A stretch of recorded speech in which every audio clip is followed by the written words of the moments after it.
हार्दिक हार्दिक शुभकामनाएं चंदन डीजे का।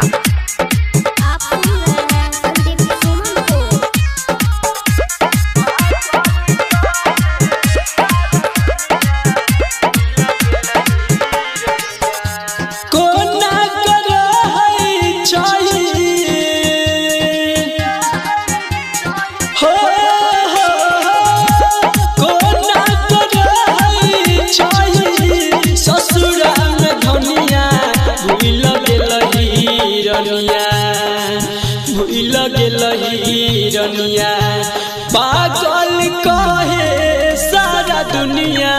भूल गेलही रनिया पागल कहे सारा दुनिया। भूल गेलही रनिया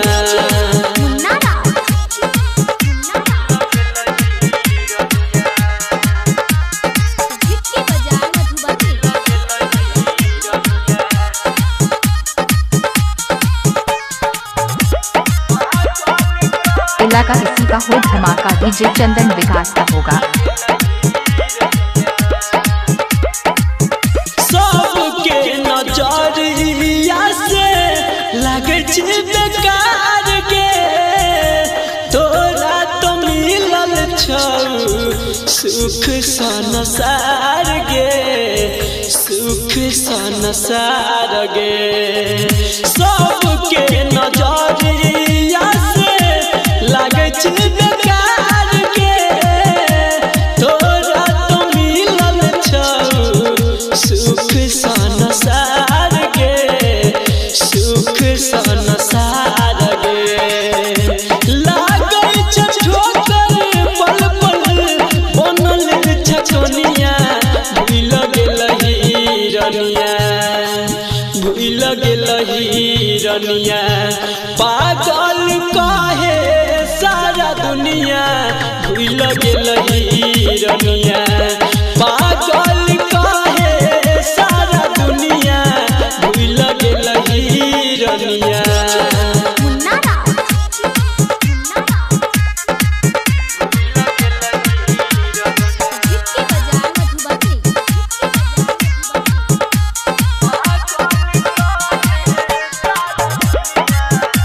चंदन डीजे आपका घर कहाँ है? कटैया बाबा स्थान भगवानपति।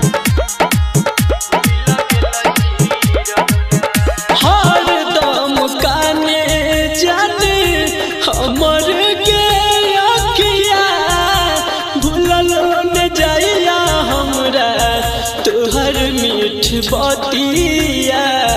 तोहर मीठ बतिया हर दम काने हमर के अखिया भूलल न जाइया हमरा तोहर मीठ बतिया।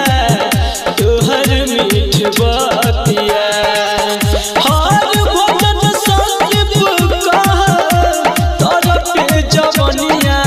भूल गेलही रनिया भूल गेलही रनिया पागल कहे सारा दुनिया।